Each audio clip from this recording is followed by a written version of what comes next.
Hello, you wonderful people, and welcome to another episode of Crime Centric. This being a show where we talk about crime dramas that I watch. For today's episode, I'm going to talk about the latest episode of Walker. A lot of really interesting things went down in this episode, so let's break it down.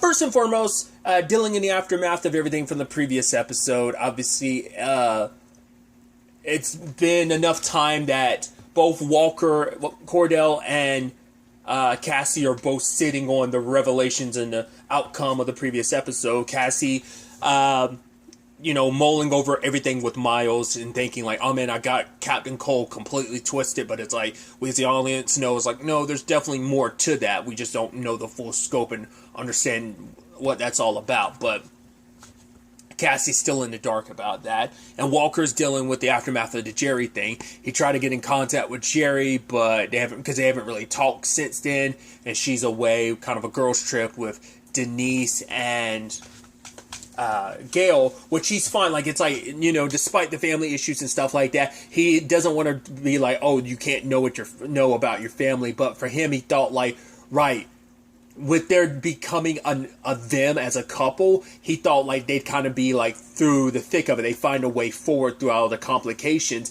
And for him, it almost feels like you're choosing this family you just found over me and the family you've kind of known for so long. And so it just feels sort of like a betrayal in his mind. And I think for him, it's just coming to terms and trying to understand that and like deal with that all. It's just, I mean, to be fair, like everything's happening all at once, and then you have that on top of it. It sours things a little bit. And obviously Walker's taking a little bit of all of that into this particular case they're working on, where it's like a guy was stealing cryptocurrency, but he was working with a counterfeiter because he was going to exchange that cryptocurrency for counterfeit money, and they're going to need to work with someone to get this counterfeit, the middleman at least. His name is Eric. Turns out Eric is Twyla Jean's ex, the one who stole and just left her high and dry. So, well, he didn't just, did he? They said in the episode, did he steal from her and leave her high and dry, or did he just leave her high and dry? Either way, dick move, he ghosted her, and so now Twyla, in a means, because she's up for parole, like, if she does this, it'll help, push along an early release situation, which, obviously, it puts her and Walker in a very complicated position, because Walker was, while he was Duke, there was a little bit of something there, but, obviously, things got complicated. Obviously, the last time they interacted with each other, well, first it was her betraying him and him having to lock her up, but then it was also the fact is that the last time they saw each other was when she was in prison, and he hasn't visited her since because he's been dealing with all the other family stuff. But we could talk about that a little bit later on. So I think that's interesting.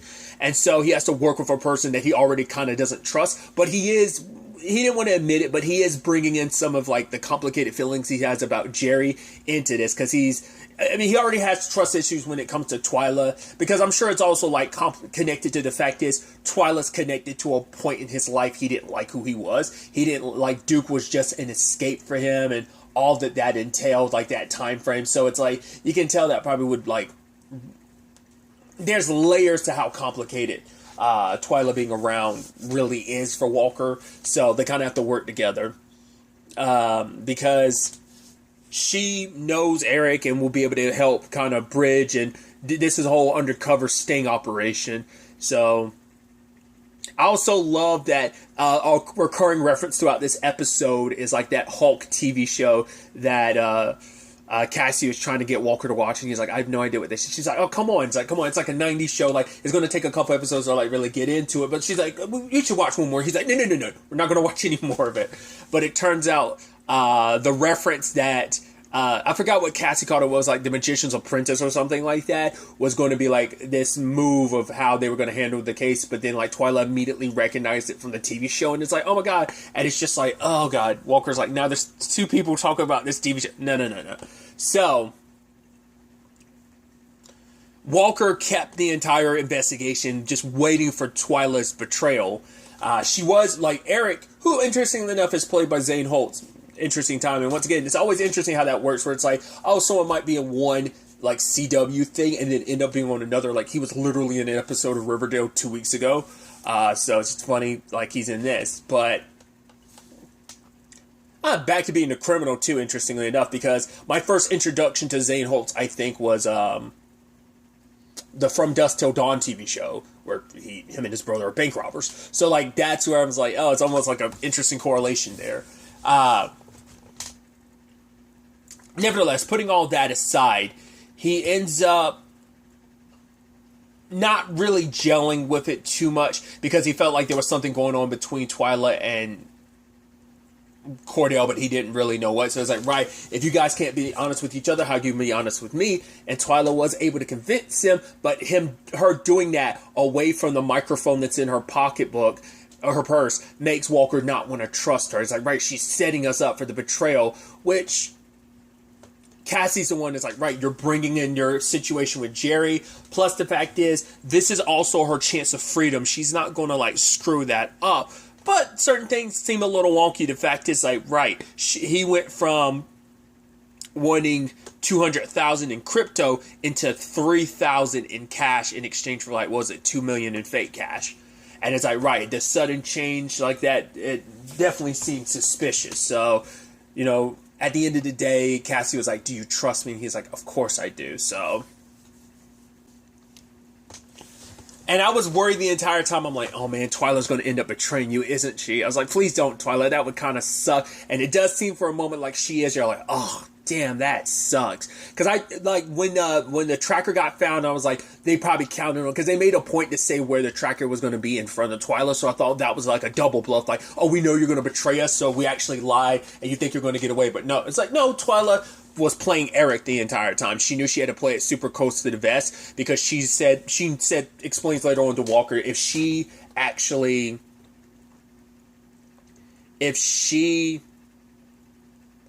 had told him what was what early on, he would have bitched her because he would have thought like, oh, you actually are going to run off. So he wasn't going to trust her. So that's why she had to play it super close to the vest like she did. But luckily at the end, they ended up taking everyone down. And I love that her and Cassie kind of do the cacaw thing at the end. I thought that was really neat.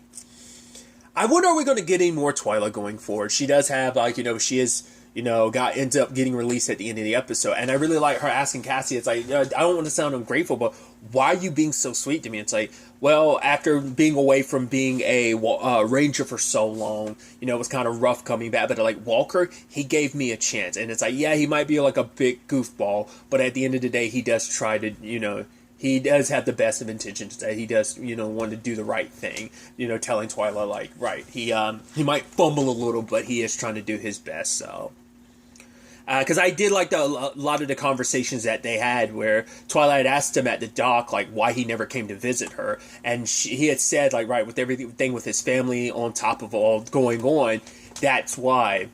But he also points out, I don't remember if it's the first time or in the conversation at the end of the episode, but he talked about, right, I also felt a little guilty because, you know, the first time I went to see you in prison was hard enough because, you know, afterwards I'm like realizing like I'm visiting you here in this place that I put you in.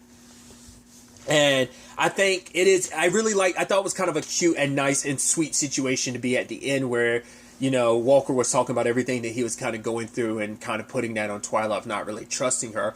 But it's like, right, we met under like false pretenses and names and circumstances, because Twyla had said like, right, if we had met under different circumstances, would we have worked out? And Walker says like, right, because we, you know, I was Duke when we first met. It's always been lies and deceptions and not the real us between each other. So he introduces himself as Cordell as like a fresh start, like let's really get to know each other. So that's what I'm curious, are we going to get more Twyla going forward, or is it just going to be like, right, she's going to be just a character they can always bring in if they decide to do something storyline-wise? I'm curious to see how they handle that. But I also think it's kind of a neat little thing, too, with everything going on. I think this gave Walker some closure on the past that was still a little unresolved with everything from the past, you know? So, not everything from the past, I mean, because obviously the Davison situation in the past is still there, but even that's kind of got resolved to some extent. That's more so a present-day thing that they're kind of dealing with, you know?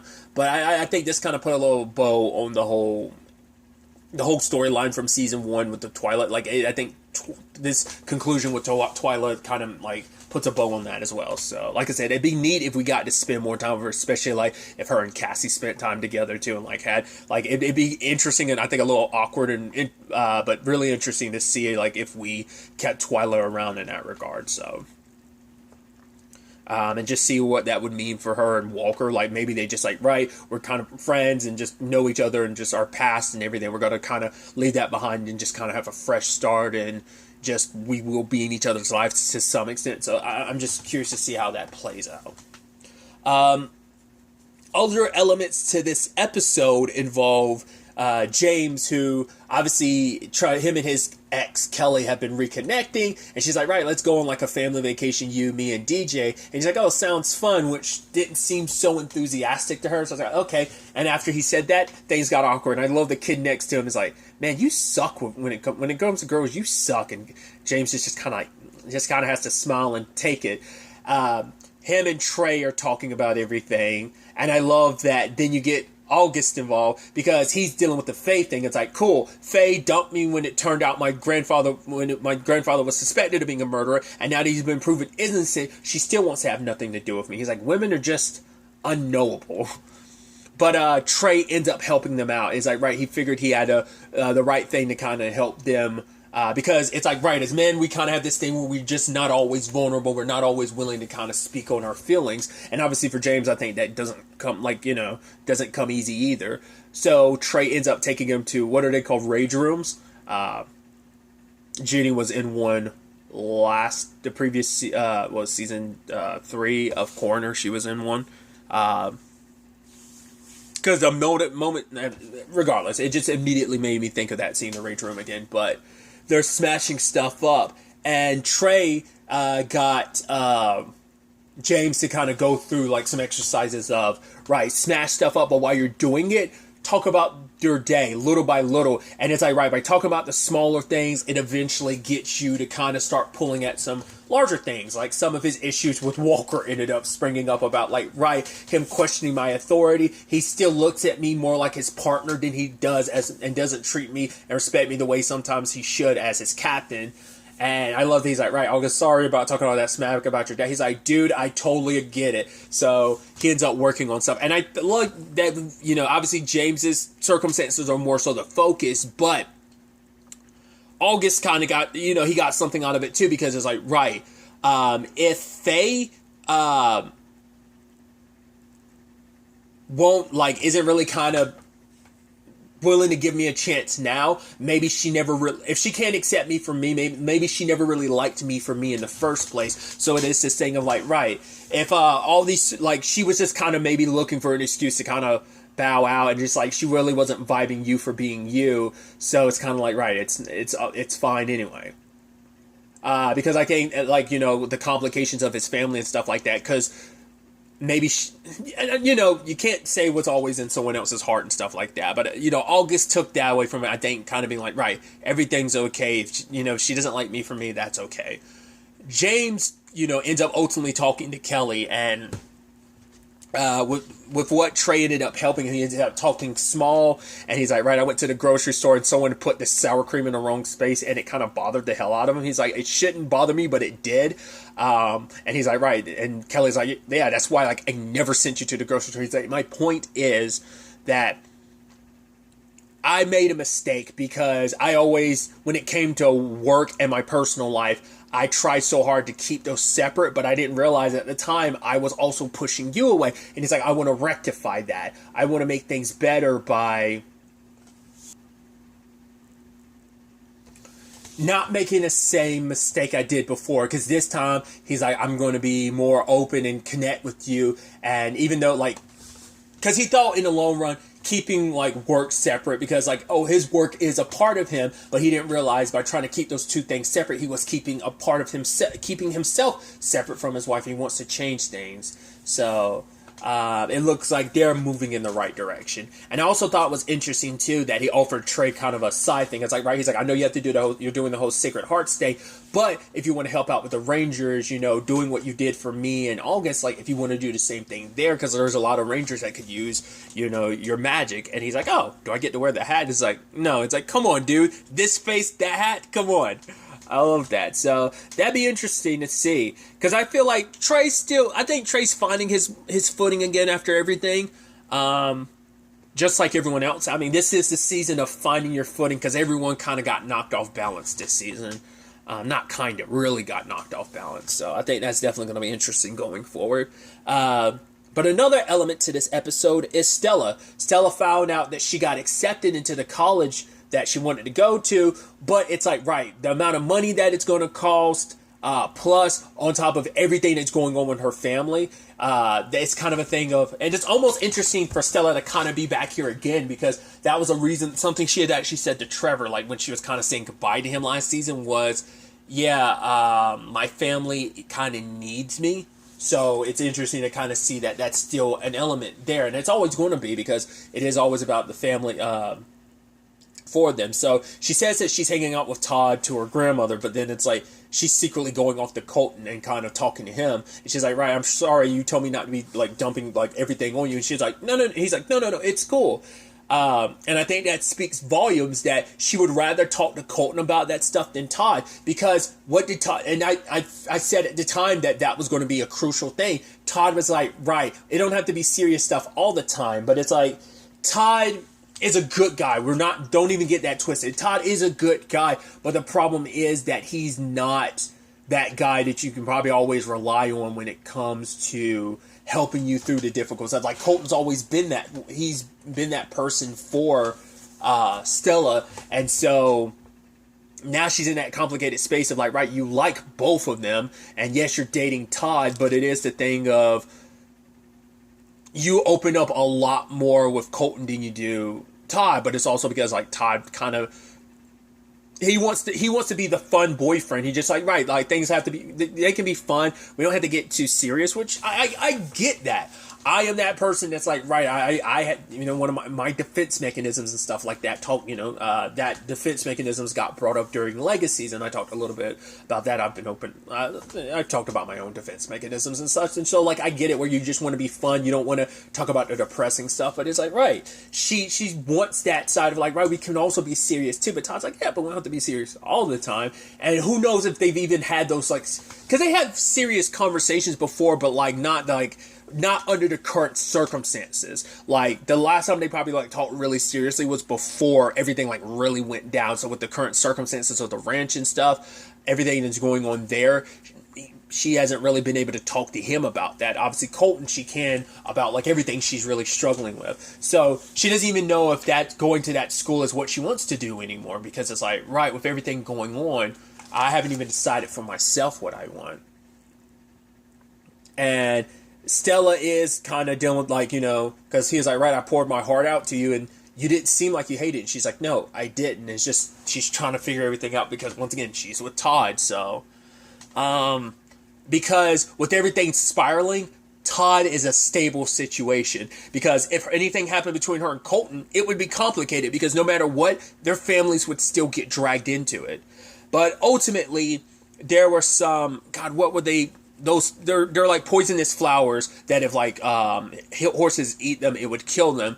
So Dan's trying to balance so much with the family life and working. What, I forgot what it was. They actually brought it up this episode, what he actually does. It's like, and even Stella's like, oh wow, I didn't know that's what your dad actually did. So he's trying to balance work and trying to work the ranch himself, but he kind of made a mistake because he hadn't noticed what was growing around the ranch, and he had taken down the fences, so any horses that are wandering around the property could end up eating these flowers and get poisoned. So Stella and Colton call in his dad as well as Bonham to deal with this, and they, Stella says like, right, let's put our family issues aside and get this done, and they do. And I think it's interesting because partway through it, Dan is kind of, saying like, I really appreciate you doing this, Bonham. And Bonham's like, I'm only doing this for the horses and stuff. Because obviously there's salt being rubbed into the wound that the moment he comes into the Walker residence, like onto the ranch, what does he see on the gates? No W anymore. They've already branded the D. And he was like, yeah, the D stands for dumbass. But ultimately, That's the thing, like, Dan can be such a dick sometimes, and he can be such a, like, he's done some really jacked up stuff, but at the same time, like, he does feel bad about things playing out the way they did, because he does open up to Bond, and he's like, right, so how's, treatments and stuff like going? It's like, okay, good, because he talked about, I believe, his mom and dad both had cancer. His mom was okay at the end, but his dad ultimately ended up dying. And he's like, I'm glad to know it's going down the former route than the latter. And because Bonham was like, right, it's hard on anyone to lose a parent. So, and the fact is that Dan's trying to extend that olive branch like that. He's like, right, do you want to, despite everything, you want to, he's like, whoa. Are you asking me, do I want to come work on the ranch that you took from us, Dan? Yeah, not in a million years, but he makes an excuse saying, but I can, do this and do that. So everything's a little copacetic. So bridges slowly being built back out, because despite everything, a lot of the Marv stuff has now been put to bed. They know who's truly responsible. Jerry's back in their lives. Well, in Gail's life again, and obviously in Denise and Dan's life and Colton's life for the first time in the regard of being a Davidson, and even because Bonham was talking to Stella about it. He's like, right, this is good for me. It's like, with everything, being able to work on the ranch, even if it's not our ranch anymore, he's like, I think, it's our best way to honor the Walker legacy would be working on that ranch and helping, even if we don't live there, or, working there might be good in the long run. So, but he's the one that was convincing Stella, even if she doesn't go to that school, talk to her dad about it, because your dad will want to know regardless of what you decide to ultimately do, because at the end of the day, we need a lot of good news with everything going on. But he also notices the flowers she's taking care of, and it's like, oh, why were you at the ranch anyway? Weren't you supposed to be hanging out with Tosh? She's like, yeah, I changed my mind. It's like, be careful of that one, because I'm assuming those flowers might be from Colton, but also it's just like, right, be careful of, like, the situation you're in, which is almost, I guess you can almost look at it as, like, it's not a one-for-one, but you can almost see, like, a parallel with, like, the whole Abby and Marv and Bonham situation. Like, I think you could see a parallel there, kind of a little bit of a love triangle thing. I think you can see that kind of going on here with Stella. So it's definitely going to be interesting to see where all of that ends up taking us going forward into the next episode. But really, that's all I want to talk about. Till the next time we meet, be happy, be safe, live life to the fullest, and enjoy it. Good day, and goodbye.